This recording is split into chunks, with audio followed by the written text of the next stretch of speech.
बिस्मिल्लाहिर्रहमानिर्रहीम।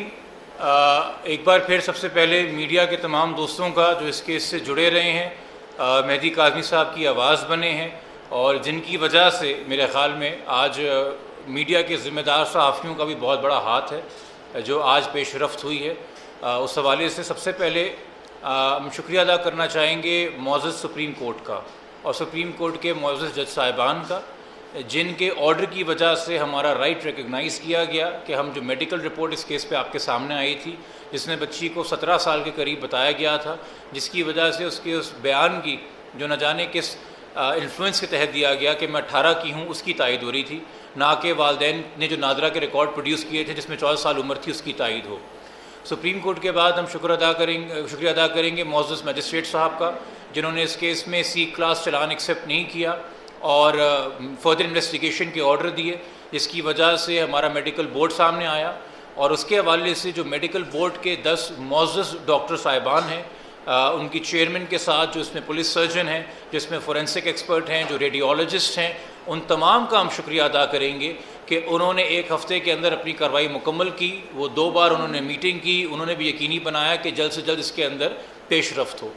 आज जो रिपोर्ट आपके सामने अदालत ने पेश की गई, उससे जो मेरे क्लाइंट सैयद मेहदी अली काज़मी साहब और उनकी बेगम साइमा काज़मी साहिबा का मौक़िफ़ था रोज़ अव्वल से कि हमारी बेटी इंसिडेंट के टाइम पे, अगवा होने के टाइम पे 14 साल से भी कम थी, उसकी उम्र 13 साल 11 महीने 19 दिन थी, वो अब जाके 14 साल हुई है और उनके तमाम ओरिजिनल डॉक्यूमेंट्स जो दिखा रहे थे उसकी आज तायीद हुई है और एक बहुत सब्र आज़मा मरहले से ये गुज़रे हैं और अभी भी गुज़रे हैं, चूँकि वो बच्ची अभी भी अपनी वालिदैन के आगोश में नहीं है।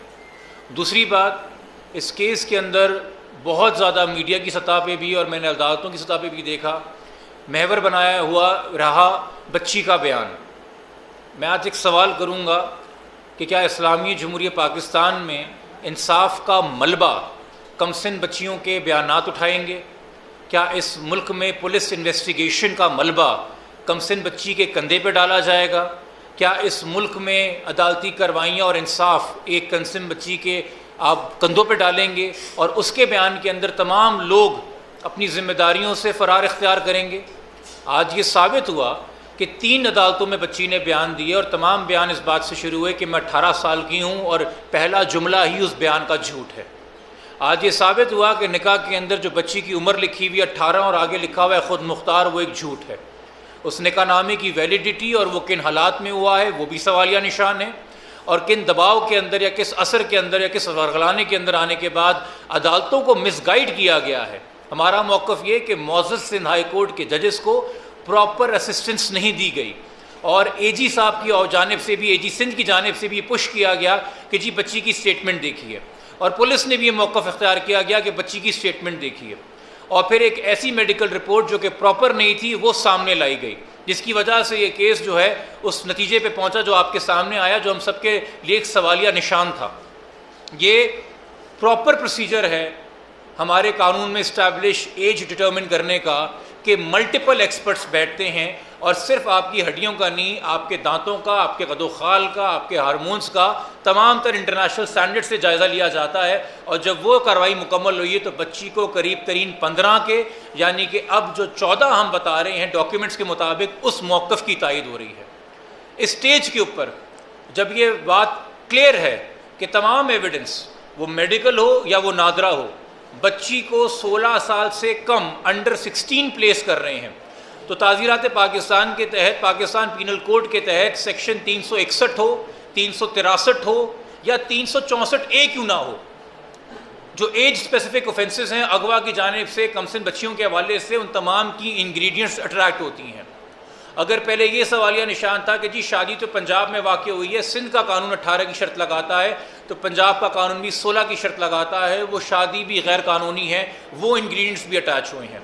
मज़ीद ये 16 साल से कम उम्र की बच्ची किसी भी अज़वाजी या जिसी रिश्ते के लिए जो है कंसेंट नहीं दे सकती, तो बच्ची 2.5 महीने से भी थ्रेट में थी और अभी भी थ्रेट में है। और मैं अगेन कहूँगा, इसका तयन बच्ची के बयानात देख के मत करें। जहाँ वालदैन का मौक़िफ़ है कि कमसिन बच्ची को वर्गलाया गया है, बार बार उस बच्ची का इंटरव्यू करके, बार बार उससे एक स्टेटमेंट करवा के, जो कि अब सामने हो गया है कि एक रटी रटाई बात है। बच्चों को जज नहीं करना है, हमने अपने बच्चों की रहनुमाई करनी है, नशो नुमा करनी है, परवरिश करनी है, तरबियत करना है। गलती हो जाए तो गाइड करना है, धोखे में आ जाए तो नसीहत करनी है।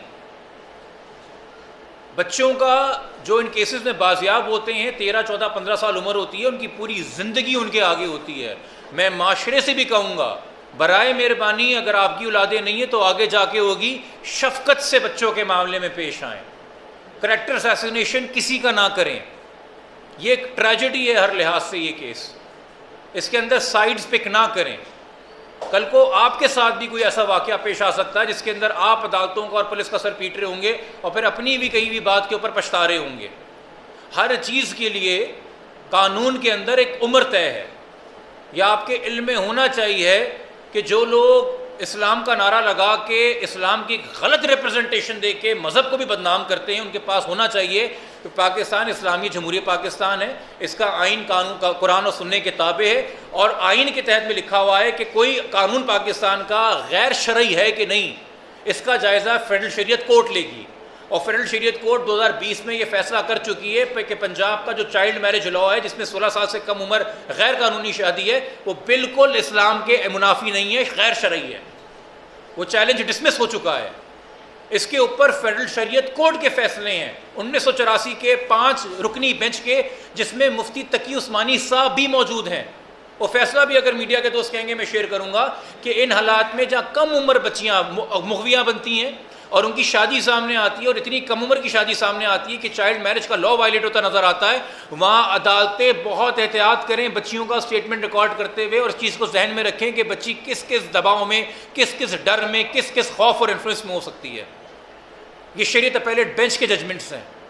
ये मेरी कोई ज़ाती राय या मेजी साहब का वो ज़ाती मौक़िफ़ नहीं है। स्टेज के ऊपर जब से इस केस की जिम्मेदारी मुझे दी गई, रोज़े अव्वल से हमने एक मौक़िफ़ अख्तियार किया जो आज तक हमारा मौक़िफ़ है कि एक इंतहाई गैर ज़िम्मेदार अफसर के पास इस केस की तफ्तीश है। इस केस के जो IO हैं, जो DSP साहब हैं CIA के, वो 3 से ज़ायद बार मीडिया के सामने मौक़िफ़ अख्तियार कर चुके हैं कि जी ये किडनैपिंग का केस नहीं है, मेरे पास कोई एविडेंस नहीं है। वो एक अजीब IO हैं कि ज़ेर तफ्तीश केस में जिसमें कॉग्निजेबल ऑफेंस लगा हुआ है और जहाँ मुजरिम बेल लेने को तरजीह नहीं देता, उसके साथ वो तस्वीरें खिंचवा के स्माइलिंग फेस के साथ अपलोड कर रहे होते हैं। ये शर्म की बात है, ये एक तकलीफ़ दे बात है। आपका ज़ाती मौक़िफ़ कोई भी हो किसी हवाले से, आप जब पुलिस की वर्दी पहनते हैं आपने मुल्क का कानून नाफिज करना है, और मुल्क का कानून ये कहता है कि जब अंडर इन्वेस्टिगेशन एक कॉग्निजेबल ऑफेंस हो तो बंदा अगर बेल पे नहीं है तो उसको अरेस्ट करके जो है उसका बयान रिकॉर्ड कीजिए, उसको रिमांड कीजिए। आपने उसको फ्री हैंड दिया हुआ है। ये किस तरह का रवैया है? और बार बार अदालती फर्दर इन्वेस्टिगेशन ऑर्डर के बाद, मेडिकल बोर्ड की कार्रवाई के बाद मीडिया को आके कहना, जिद करके एक पर्सनल व्यू अडॉप्ट करना कि ये अगवा का केस नहीं है। हम कैसे रिलाई कर सकते हैं कि जो सप्लीमेंट्री चलान पेश होगा वो ये इन्वेस्टिगेशन ऑफिसर क्लियरली देंगे? मैं 17 जून को एक ख़त लिख चुका हूँ इस सूबे के IG साहब को और शहर के AIG इन्वेस्टिगेशन को सूबे के।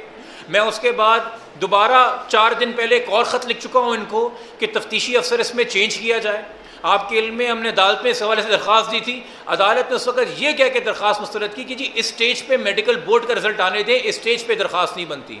तो अगर दोबारा IG साहब हमारी दरख्वास्त को मज़ूर गौर लाते हुए IO तब्दील नहीं करेंगे इस केस में और किसी जिम्मेदार अफसर को IO नहीं बनाएंगे तो हम दोबारा एप्लीकेशन अदालत के अंदर देंगे, चूँकि हमें इसकी तफ्तीश के ऊपर बिल्कुल भरोसा नहीं है।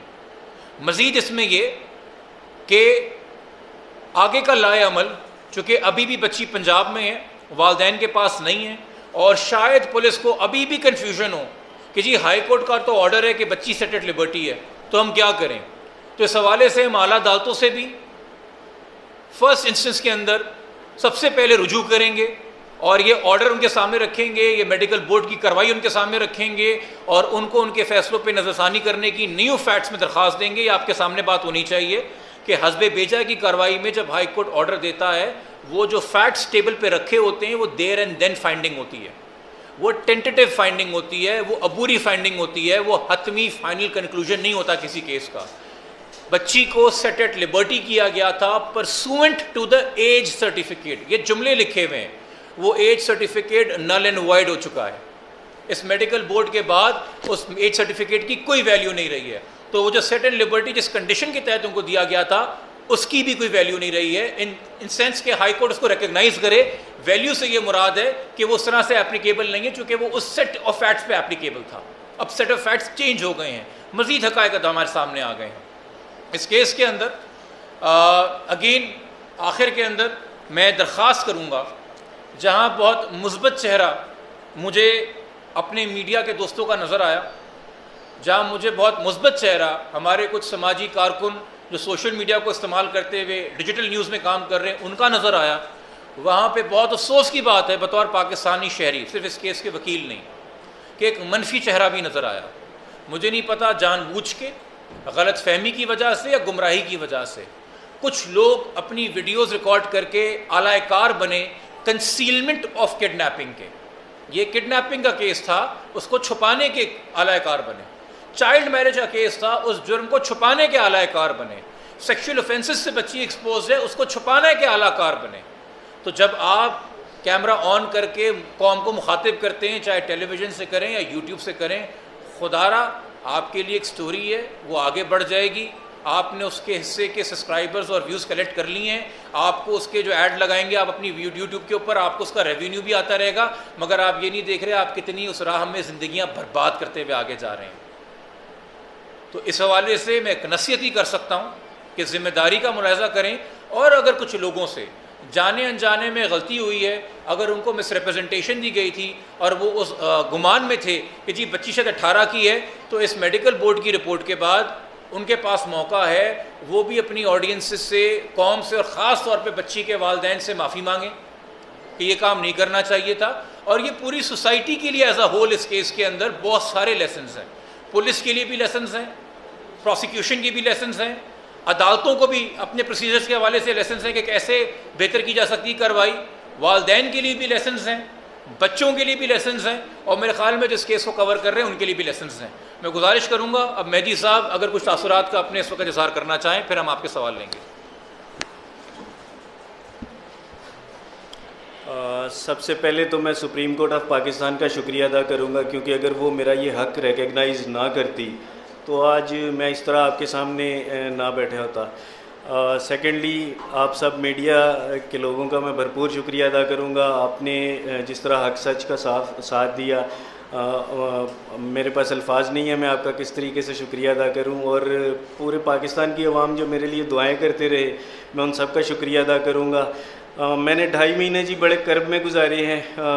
जिस तरीके से मैंने गुजारे हैं मैं तो एक्सप्लेन भी नहीं कर सकता। मैं जब अकेला होता था तो मुझे पता होता था मेरे दिल की क्या कैफियत है। अल्लाह पाक का बहुत एहसान है जी। आज अल्लाह पाक ने जो मेडिकल बोर्ड है उसकी रिपोर्ट के मुताबिक बच्ची माइनर डिक्लेयर हुई है। और अब मैं यही चाहूँगा कि पुलिस अपनी राइट डायरेक्शन पे आए और जितने इस पर कल्प्रिट्स इसमें हैं वो अरेस्ट हों, और ये एक नमूना बेसिकली बने ताकि आइंदा कोई किसी की बच्चियों को इस तरह से अगवा ना कर सके। और अगर कोई बच्चियां गलती से नादानिस्तगी में अपनी गलती करके एक फ़ैसला कर लेती हैं तो मैं समझता हूँ उनके लिए भी एक नमूना है तमाम माँ बाप के लिए कि वो अपनी बच्चियों के लिए को सपोर्ट करें। मैं अपनी बेटी को एक मैसेज देना चाहूँगा जी कि मेरी बेटी जिस भी अंडर इन्फ्लुएंस वो जो भी मैसेज देती रही है, जो भी उसकी ज़हनी कैफियत है, मैंने एक छोटा सा सबूत दिया अपनी मोहब्बत का उसके लिए कि मैं उसके लिए खड़ा रहा हूँ, और मैं उसके लिए हमेशा इसी तरह खड़ा रहूँगा। और वो अगर मुझे ये देख रही है तो मैं उसको यही कहूँगा कि बहुत जल्द इंशाअल्लाह ताला वो मेरे पास होगी और पहले जैसी मोहब्बत ही हमारी पूरे घर वालों की उसके लिए होगी। Thank you.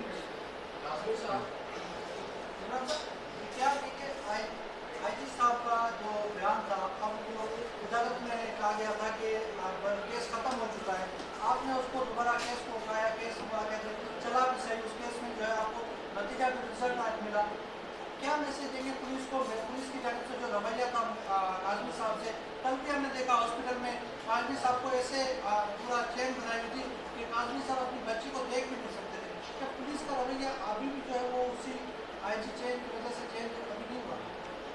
देखिए, सूबे का कोई भी अफसर आईजी हो, मेरे ख़्याल में बहुत एक्सपीरियंस के बाद, बहुत सर्विस के बाद उस ओहदे पे पहुंचता है, एक ज़िम्मेदार अफसर होता है। मेरी यही तवक्कुआत और यही गुमान ग़ुलाम नबी मेमन साहब के हवाले से भी है। मेरे लिए बहुत मोहतरम है वो, मगर सूबे का आईजी हर केस को पर्सनली एनालाइज इन्वेस्टिगेट नहीं कर रहा होता। यकीनी तौर पे वो अपने जूनियर अफसरों से रिपोर्ट तलब करते हैं कि भाई इस केस में क्या तफ्तीश हुई है। मेरे ख़्याल में इस केस में जो मैंने आपको बताया कि जो आईओ साहब हैं जो 30 तारीख को अपॉइंट हुए डीएसपी जो सीआईए एवीसीसी से हैं, उन्होंने अपने सीनियर्स को प्रॉपर्ली अपडेट नहीं किया, चूँकि वो ख़ुद इस केस की प्रॉपर्ली तफ्तीश नहीं कर रहे थे। और शायद आईजी साहब का बयान जो है वो उस मिस रिपोर्टिंग के ऊपर, उस इनकॉम्पिटेंट रिपोर्टिंग पे बेस था। मेरे ख़्याल में जब वो ख़ुद उनके सामने के हक़ाइक़ मीडिया के ज़रिए और अदालती कार्रवाई के ज़रिए अब आएंगे तो वो वही मौक़िफ़ इख्तियार करेंगे जो किसी भी एक ज़िम्मेदार सीनियर पुलिस ऑफिसर को इख्तियार करना चाहिए। तो हमें हमेशा मस्बत गुमान रखना चाहिए। जो कोताहियाँ हैं, जो गलतियाँ हैं, वो हम हाईलाइट करते रहेंगे, बट हमने मसले के हल निकालने हैं। और देखिए, इन्वेस्टिगेशन एजेंसी और अरेस्ट करने की एजेंसी पुलिस ही है और इंसाफ करने के लिए दायरा अदालत ही है। हम कोई सड़कों पर अदालत नहीं लगा सकते। हम सिर्फ हाईलाइट कर रहे हैं कि मिस्टेक्स यहाँ हुई हैं, इस गुमान के साथ क्या बेहतरी आएगी। ये आपका मेरे साहब के लिए सवाल था।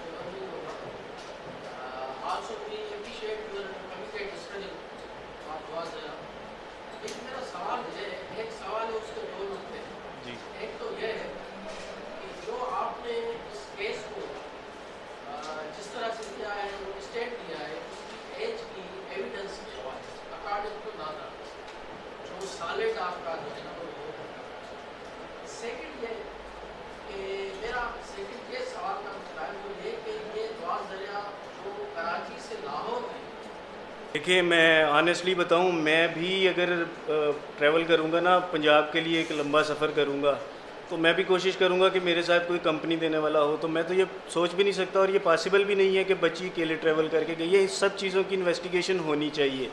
पुलिस ने इन्वेस्टिगेशन नहीं की, यही एक क्वेश्चन मार्क बहुत बड़ा है। और मेरे ख्याल से जिब्रान भाई ज़्यादा बेटर इस चीज़ पे रोशनी डाल सकेंगे कि क्योंकि पुलिस की इन्वेस्टिगेशन में ये चीज़ें नज़र ही नहीं आई कि ये इस नुक्ते को टच तब किया जाता अगर इस हवाले से पुलिस इंटरेस्टेड होती। आईओ साहब सवाल करते। आईओ साहब ने ना गाड़ी की मेक पता की, ना गाड़ी का नंबर पता किया। कहते हैं जी एक बच्ची अकेले सफ़र करके गई है, यकीनी तौर पे वो 18-20 घंटे का सफ़र है। उस दौरान ड्राइवर और बच्ची के बीच में बात भी हो रही होगी, शायद वो कोई नाम लेके पुकार रही होगी, कोई तारुफ हुआ होगा, कोई नाम भी सामने नहीं आया है। लाहौर में तो सेफ सिटी के बहुत सारे कैमरे लगे हुए हैं। वो गाड़ी किस वक्त एंटर हुई थी लाहौर के अंदर, जो कि प्राइवेट टैक्सी बताई जा रही है ना, जिसके अंदर जो अभी तक बात बयान दिया गया, कोई बस तो बताई नहीं जा रही, तो वो किस वक्त एंटर हुई, किस मेक की गाड़ी थी, क्या आपने वो गाड़ी आइडेंटिफाई की किसी कैमरे से टोल के ऊपर या कहीं और? ये बहुत सारे सवाल हैं। देखिए, अगर कहीं ना कहीं चूँकि इस केस के अंदर कुछ सीनियर अफसर्स की सुक्की हुई थी, उनके तबादले हो गए थे, वो सस्पेंड हो गए थे, और इसलिए अगर पुलिस के कुछ अफसरों ने ये व्यू ले लिया था कि अगर पर्सनल व्यू है, ज़ाती व्यू है कि जी कम उम्र बच्ची भी अगर हाँ कर दे तो शादी हो जाती है, तो फिर आप पुलिस की वर्दी पहन के क्या कर रहे हैं? आप फिर अपने घर गृहस्थी संभालिए। आपको ये काम नहीं करने चाहिए, चूँकि हम तो वज़ीरत पाकिस्तान पीनल कोड के तहत चलेंगे ना, जो स्पेशल लॉज बने हुए हैं चाइल्ड प्रोटेक्शन के लिए।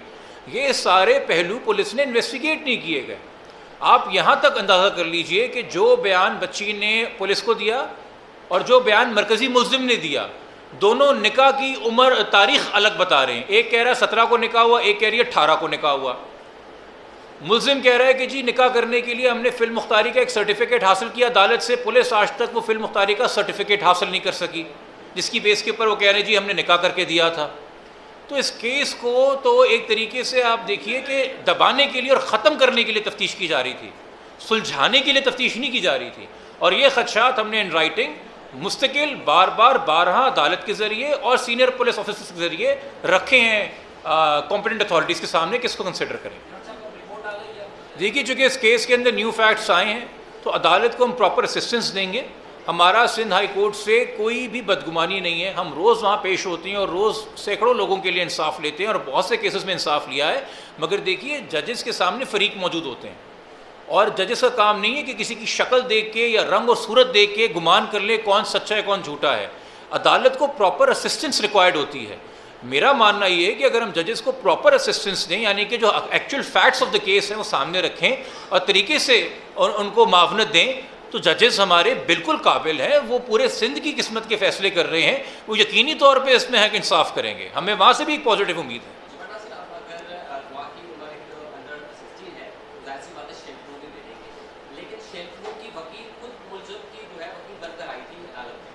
देखिए, मैंने पहले भी आपको अदालत में आज सुबह कहा था और हम अदालत के सामने भी बात रखेंगे और 2 टोक रखेंगे। माँ की आगोश से बेहतर कोई शेल्टर नहीं हो सकती एक बच्चे के लिए, पहली बात। दूसरी बात, इस केस में भी आपको पता है जब मेडिकल टेस्ट शुरू में हुआ था तो 1 से 2 दिन के लिए बच्ची को एक शेल्टर होम में भेजा गया था।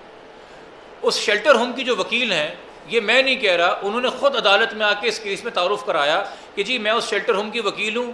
तो जज साहब ने कहा इस केस में आप क्या कर रही हैं, अभी तो बच्ची शेल्टर होम में नहीं है। तो उन्होंने कहा कि जी इस केस में जो निकाह ख्वाह मुल्ज़िम है मैं उसकी भी वकील हूँ।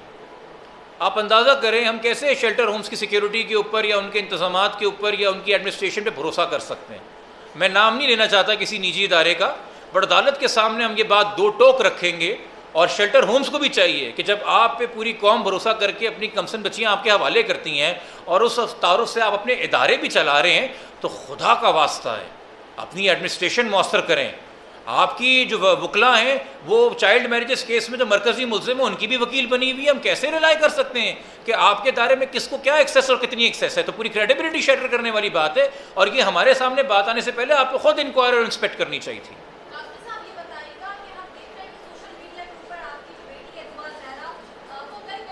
एक बच्ची है, जब साबित हो गई है कि वो कम उम्र है, कानून के नज़र में इस ऐसी उम्र की है जिस वक्त वो ख़ुद फ़ैसले नहीं कर सकती अपने रजामंदी के, तो ये बात गैर ज़रूरी है कि वो किस लहजे में बयान दे रही है। ये पहला केस बहुत सारे लोगों के लिए जो इस वक्त मीडिया में कुछ यहाँ पे दोस्त मौजूद हैं उनके लिए शायद चाइल्ड मैरिज का पहला केस कवर कर रहे हो। मुझे यहाँ पे कुछ सहाफ़ी दोस्त नज़र आ रहे हैं जो बड़े केस कवर कर चुके हैं, मेरे साथ उनका तजुर्बा रहा है। हमने इससे भी कम उम्र की छोटी बच्चियां देखी हैं जो अवाम के दोहल अदालत के सामने इससे भी ज़्यादा कॉन्फिडेंस से अपनी छोटी उम्रें बताती थीं। मगर वो बच्चा किस चीज़ से गुजरा है, हम एक क्या सराई में हैं। हमें इतना पता है कि इस वक्त वो एक जुर्म का शिकार है, एक इलीगल कन्फाइनमेंट के अंदर है, उसमें कोई मुस्बत पहलू नहीं ढूंढा जा सकता। यकीनी तौर पे जब बच्चे ऐसे ट्रॉमा से गुजरते हैं उनको किसी न किसी थेरेपी की, गाइडेंस की, वालिदैन की शफ़क़त की, मोहब्बत की ज़रूरत होती है। हमें नहीं पता कि उसका इंटरव्यू लेने से पहले उसको क्या क्या बातें बताई जाती हैं, क्या क्या खौफ दिलाया जाता है या क्या क्या वसवसों का वो शिकार होती है। बच्चा फिर बच्चा है, उसको किसी वजह से बच्चा कहा जाता है। ये तवक्कुआत एक अडल्ट से होती हैं कि वो क्यों ऐसी बात कर रहा होगा, क्यों ऐसे बयान दे रहा होगा। बच्चा तो वर्गला जाता है, वो तो वर्गला के घर से भी बाहर ले गया उसे। तो यकीनी तौर पे, और ये देखिए चूँकि आजकल एक सोशल मीडिया का दौर है, हर चीज़ आपके सामने वीडियो फॉर्म के अंदर है और हर बंदा जो है अपनी तरीके से तायुन लगाने की कोशिश कर रहा है कि जी असल मामला क्या है। तो इन चीज़ों के अंदर मत आइए, ये कोई ड्रामा नहीं है जिसकी अगली किस्त का आपको इंतज़ार है। ये मैं जनरली सबसे दोस्तों से कह रहा हूँ जो ये लगे हुए थे कि जी हमने ये वीडियो में पहलू देखा और हमने वो वीडियो में पहलू देखा। हर बंदा डिटेक्टिव बना हुआ है और उस वजह से इनको या बतौर मुझे भी कौन कौन से मैसेजेस नहीं आते कि जी ये पहलू नोट करें, वो पहलू नोट करें। मैं अगेन, एक बच्ची ने घर आना है, उसका पूरा मुस्तकबिल उसके आगे है, प्लीज़ शफ़क़त से पेश आइए। इसमें से सिर्फ आवाम के लिए जो चीज़ है वो सीख है कि आप अपने बच्चों से राब्ते बढ़ाइए। इस केस में ये इंकशाफ हुआ है कि ये बच्ची जो मुग़विया बनी वो अगवाकार के राब्ते में ऑनलाइन गेमिंग के ज़रिए आई थी।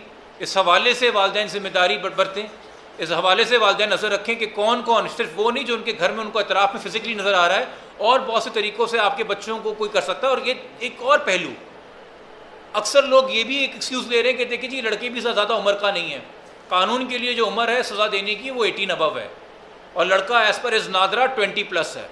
और ये सब्जेक्टिव चीज़ों के ऊपर आप ओपिनियन नहीं चेंज कर सकते थे। कल को लड़की लाहौर ले जाई जाती है और पता चलता जो लड़का आपके सामने आया उसकी उम्र 45 साल है, हमने ऐसे केसेस भी देखे हैं, तो क्या आपका रवैया चेंज हो जाता चूँकि उम्र का फ़र्क ज़्यादा था? तो बेफजूल व बेतुकी सी बातें। जुर्म है तो जुर्म है, उसमें हमें जवाज़ भी तलाश करने चाहिए अपनी पसंद नापसंद के मुताबिक। ठीक है, शुक्रिया।